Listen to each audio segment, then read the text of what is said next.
കൊറേ നേരമല്ല നടക്കുന്ന ഒറ്റ കട പോലും കാണാനില്ല. വെറുതെ അവിടുന്ന് ഡയലോഗ് ഓടിച്ചിനി സാധനം ഇല്ലാതെ തിരിച്ചു പോകാന്ന് വെച്ചാലും പറ്റൂല. എനിക്ക് തോന്നണേ പിന്നെ ഹർത്താൽ കഴിയാണ്ട് കടകളൊന്നും തുറക്കില്ലെന്നാ. നമുക്ക് തിരിച്ചു പോയാലോ? നീ മിണ്ടരുത്. നീ ഒറ്റൊരുത്താണ് ഇത് കംപ്ലീറ്റ് കാരണം. അവൻ്റെ ഒരു ചായ കുടി. നിന്നോട് ആരെങ്കിലും പറഞ്ഞു അവരോട് ഐഡിയ ഉണ്ടാക്കാൻ? ഈ ഹർത്താലൊന്ന് കഴിഞ്ഞോട്ടെ. TAG ആരാണെന്ന് എല്ലാവർക്കും മനസ്സിലാവും. ഒരു പട്ടിയും പൂച്ചയും പോലും കാണുന്നില്ലോടാ. എവിടെയെങ്കിലും വല്ല ഹോട്ടലോ റീറ്റെയിൽ സ്റ്റോറോ അത് തുറന്നിട്ടുണ്ടോ ചോദിക്കാൻ? നോക്കിയേ. എനിക്ക് തോന്നണതേ ഈ ഹർത്താൽ ഭയങ്കര സ്ട്രോങ് ആണെന്നാ. ഹർത്താലൊക്കെ പണ്ടല്ലേ സ്ട്രോങ്. ഇപ്പം ഹർത്താലൊന്നും അങ്ങനെ സ്ട്രോങ് ഒന്നുമല്ല. എടാ പണ്ടൊക്കെ ഹർത്താൽ എന്ന് വെച്ചാൽ തലേന്ന് തന്നെ ആൾക്കാർ ബിവറേജ് ചെന്ന് ക്യൂ നിന്ന് സാധനം വാങ്ങിച്ച് മനസ്സിലായി അടുത്ത ദിവസം വീട്ടിലിരുന്ന് ചുമ്മാ അടി ഫുഡിങ് അങ്ങനെയൊക്കെയാണ്. ഇന്നിപ്പോൾ ആ കാലൊക്കെ മാറി. ആൾക്കാർക്ക് മനസ്സിലായി ഹർത്താലൊന്നും വലിയ കാര്യമൊന്നും ഇല്ലാന്ന്. എന്ത് സംഭവിച്ചു? ആഘോഷങ്ങളാകെ കുറഞ്ഞില്ലാണ്ടായി. അതൊന്നും അല്ലടാ ഞാൻ ചോദിച്ചത്. ഹർത്താൽ അനുകൂലികൾ ഉണ്ടാവില്ലേ? അവർ പ്രശ്നം ഉണ്ടാക്കില്ലേ? എന്ത് പ്രശ്നം? നിനക്കെന്നെ അങ്ങനെ കറക്റ്റായിട്ട് മനസ്സിലായിട്ടില്ല അല്ലേ? നീ ആരോടും പറയില്ലെങ്കിൽ ഞാനൊരു സത്യം പറയാം. എടാ ഒരു 5 പേരൊക്കെ വന്ന ഹാൻഡിൽ ചെയ്യാൻ ഞാൻ ഒരാൾ മതി. പോടാ. നീ ബാബു ആൻ്റണിയുടെ ഇന്ത്യൻ മിലിറ്ററി ഇൻ്റലിജൻസ് എന്ന് പറഞ്ഞൊരു പടം കണ്ടിട്ടുണ്ടോ? ഇല്ല. ആ പടത്തിൽ നടൻ മുരളി ഇങ്ങനെ ചെല്ലുമ്പോൾ ഒരു 5 പേര് ചേർന്ന് തടയുന്നൊരു സീനുണ്ട്. ഹർത്താലാണോ? ഹർത്താലുകാരല്ലടാ, ഗുണ്ടകൾ തടഞ്ഞിട്ട് ഇടിയോടിടിയാണ്. അപ്പം എന്ത് സംഭവിക്കും? ദൂരെന്ന് 100-110 അംബാസഡർ കാർ ഇങ്ങനെ വരികയാണ്. അതിനകത്ത് ചാടി ഇറങ്ങാണ്. ആരാണ്? ബാബു ആന്റണി. ചാടി ഇറങ്ങിയിട്ടുണ്ടല്ലോ, നേരെ കാറിന്റെ ടോപ്പിലേക്ക് ചാടി കയറി ഇങ്ങനെ നിൽക്കുക. മനസ്സിലായി? അവിടുന്ന് പറന്നിട്ട് ചെസ്റ്റിലേക്ക് ഒരു കിക്കാണ് ഗുണ്ടയുടെ. പിന്നെ ചന്നം പിന്നെ ഇടിയോടിടി. നീ നേരത്തെ പറഞ്ഞ പോലെ 5 ഹർത്താൽ അനുകൂലികൾ നമുക്ക് നേരെ വരികയാണെന്ന് വെച്ചോ, എന്ത് ചെയ്യും? അത് അവരുടെ വിധിയാണ് മോനെ. ഇന്നത്തേന് ശേഷം ഒരു ഹർത്താൽ നടത്താൻ അവർ ബാക്കിയുണ്ടാവില്ല. നമ്മൾ എന്ത് ചെയ്യണം അറിയോ? ആദ്യം ഇടത്തെ കാലിങ്ങനെ എടുത്ത് ഫ്രണ്ടിലേക്ക് വെക്കുക. ഇതിന്റെ പേരാണ് ഫ്രണ്ട് സ്റ്റാൻസ്. എന്നിട്ട് പിന്നെ പവർ കിട്ടാൻ ബാബുവിന്റെ എന്നൊരു ഐറ്റം ഉണ്ട്, ഒരു ശബ്ദം ഉണ്ടാക്കാം. ഇതാക്കിയിട്ട് സർവശക്തി ഉപയോഗിച്ച് മറ്റേ കാലുണ്ടല്ലോ ഇങ്ങനെ ഒറ്റ കിക്കാണ് നെഞ്ചത്തേക്ക്. എന്നിട്ട് നെഞ്ചത്ത് കിക്ക് ചെയ്തിട്ട് 4 പേരേ ഉള്ളൂ. Front stance.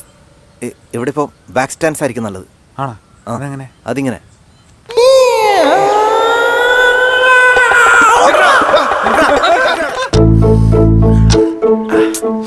അവരെ കാണാനില്ലല്ലോ. അങ്ങനെയൊന്നും പറയണ്ടായിരുന്നു. അല്ല ഇനി ഹർത്താലായോണ്ട് കടയൊക്കെ അടച്ചിരിക്കാവോ? ഹർത്താലിന്റെ കാര്യം പറഞ്ഞപ്പോൾ ഞാനൊരു കാര്യം ആലോചിച്ചത്. എന്താ? 4-5 വർഷം മുമ്പ് ഈ ഫോട്ടോഗ്രാഫി തലക്കി പിടിച്ചിരിക്കുന്ന സമയത്ത് ഈ തൃശ്ശൂര് ആക്ട്രസ് ശോഭനയുടെ ഒരു ഫംഗ്ഷൻ ഉണ്ടായിരുന്നു, ഡാൻസ് പ്രോഗ്രാം. ശോഭന മാമോ? ശോഭന മാമിന് എനിക്ക് എന്ത് ഇഷ്ടമാണെന്നറിയോ? നീ ഇത് കേൾക്കണം.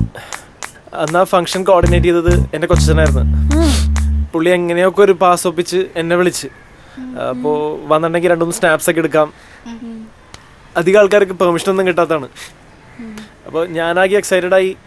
അന്ന് രാത്രി എൻ്റെ ക്യാമറ ഒക്കെ പാക്ക് ചെയ്ത് പിറ്റേ ദിവസം തന്നെ യാത്രയായി. റോഡിലെത്തിയപ്പോഴാണ് അന്ന് ഹർത്താൽ. എറണാകുളം ജില്ല ഫുൾ ഹർത്താൽ. എന്നിട്ട് എന്ത് ചെയ്യാൻ, ഞാൻ റോഡിലേക്ക് ഇറങ്ങി കിട്ടുന്ന വണ്ടിക്കൊക്കെ കൈ കാണിച്ച് ലിഫ്റ്റൊക്കെ അടിച്ച് എങ്ങനെയൊക്കെ തൃശ്ശൂരെത്തി. അവിടെ ചെന്നപ്പോൾ പ്രോഗ്രാം സ്റ്റാർട്ട് ചെയ്തിട്ടുണ്ടായിരുന്നുള്ളൂ. എനിക്ക് വെച്ച് നല്ലൊരു സ്പോട്ടൊക്കെ റെഡി ആക്കി വെച്ചിട്ടുണ്ടായിരുന്നിരിക്കാൻ. പക്ഷെ ഫോട്ടോ എടുക്കാൻ പറ്റിയില്ല. തലേദിവസത്തെ ആവശ്യത്തില് ഞാൻ ക്യാമറയുടെ ബാറ്ററി ചാർജ് ചെയ്യാൻ മറന്നു.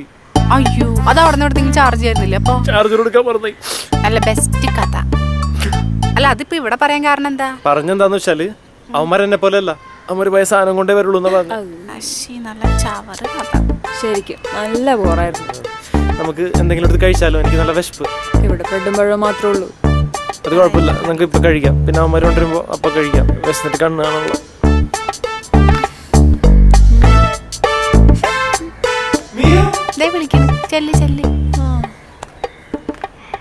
ചങ്കറിനൊത്ത ചക്കി.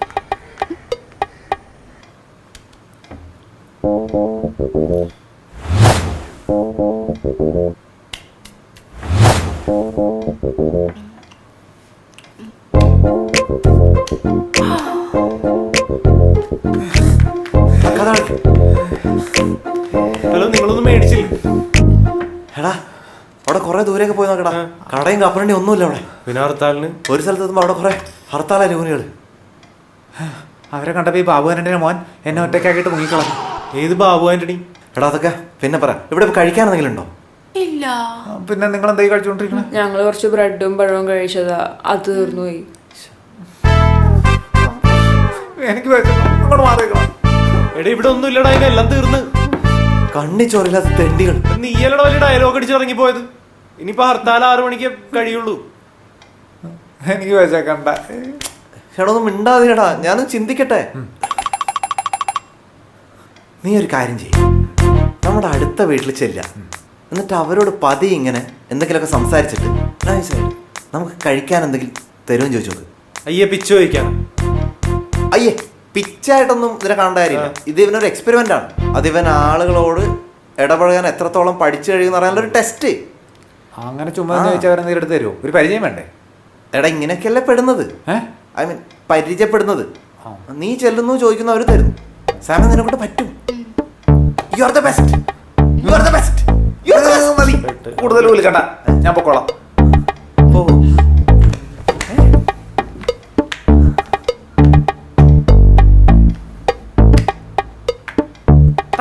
പാവത്തിനിട്ട് പണി കൊടുത്തു അല്ലേ? മിണ്ടാ പ്രാണികളെ ദ്രോഹിച്ച പാപം കിട്ടടാ. അവൻ പോയിട്ട് വിജയശ്രീലാളിതനായി തിരിച്ചു വരും. ഈശ്വര, കാര്യമായിട്ട് എന്തെങ്കിലും കിട്ടിയാൽ മതിയായിരുന്നു. കുഴിമന്തി കൊണ്ടുവരും, വെയിറ്റ് ചെയ്തോട്ടാ. അതുണ്ടാക്കുന്നുണ്ട് അപ്പുറം. നിന്റെ തല ഉണ്ടാക്കുന്നുണ്ട്.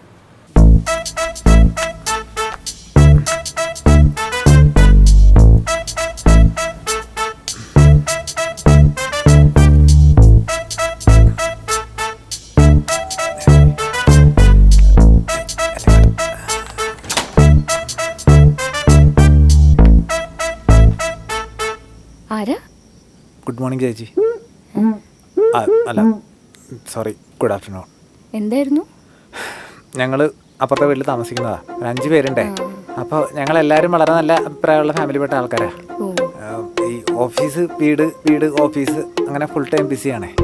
അപ്പോൾ ഈ അടുക്കളയിലേക്ക് പോകാൻ തന്നെ അങ്ങനെ സമയം കിട്ടാറില്ല. അപ്പോൾ ഇന്ന് രാവിലെ എഴുന്നേറ്റപ്പോൾ എനിക്ക് ഒരു ചായ കുടിക്കണമെന്ന് വലിയ ആഗ്രഹം. അങ്ങനെ അടുക്കളയിൽ കയറി നോക്കിയപ്പോഴാണ് ഞെട്ടിക്കുന്ന സത്യം ഞാൻ മനസ്സിലാക്കിയത്. അടുക്കളയിലുണ്ടായിരുന്ന ഒരു സാധനവും കാണാനില്ല. പുറത്തൊക്കെ നോക്കി, പക്ഷേ എന്നിട്ട് കുറേ നേരം കഴിഞ്ഞപ്പോൾ പുറത്ത് കടയിൽ പോയി വാങ്ങാമെന്ന് വിചാരിച്ചു. അപ്പോഴാണെന്ന് ഹർത്താലാണെന്ന് മനസ്സിലായത്.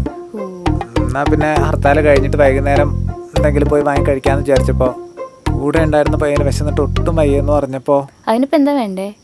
വിശന്നിട്ട് വയ്യ, എന്തെങ്കിലും കഴിക്കാൻ തരുമോ? നോക്കട്ടെ.